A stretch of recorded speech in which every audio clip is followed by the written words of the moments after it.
Anteeksi nyt, kun täällä vielä kupataan, mut kun Seppokin on kipeänä ja... Ei se mitään. Mä oon kattonut vähän Karin perään. Miten sä nyt oot semmosia miettinyt? Nuoremman kundi on aika vaikea lähestyä vanhempaan.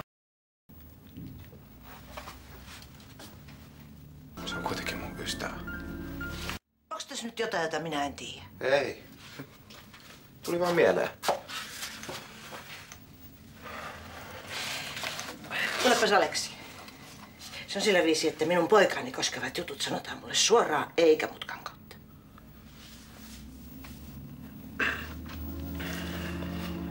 Ei. Ullalla on luuseri.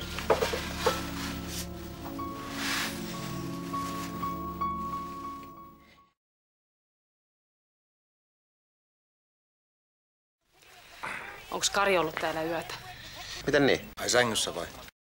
No mistä mä voin tietää, ettei tää on jotain typerää teinipilaa? No et ainakaan siinä valittamalla. Älä nyt viitti. Kari oli ja mullakin ikäero, eikö se meitä haitannut? On se toisaalta hyväkuntoinen nuori mies.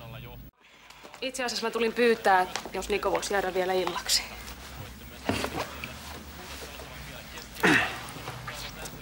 Oltiin kyllä Karin kanssa suunniteltu vähän muuta menoa. Muuta menoa.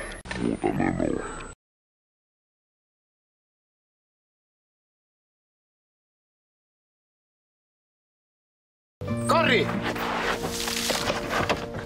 Hei! Hei! Mitä sä puuhaat? No mitä sillä sitten enää on väliä? No aika paljon. Tää on jo toinen kerta, kun mä löydän sut tosta tilanteesta. Milloin sä meinaat lopettaa ton pelleilyn? Lavastettiin.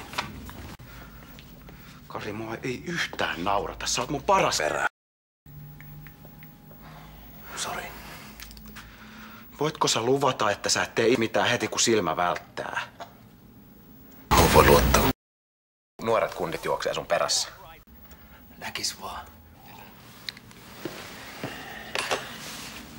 Sovitaanko, että sä mietit vielä kerran, että et sä tee mitään semmoista, mitä sä joudut sit katumaan? Kiitos.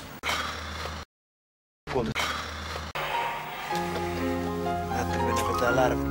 Parempi näin.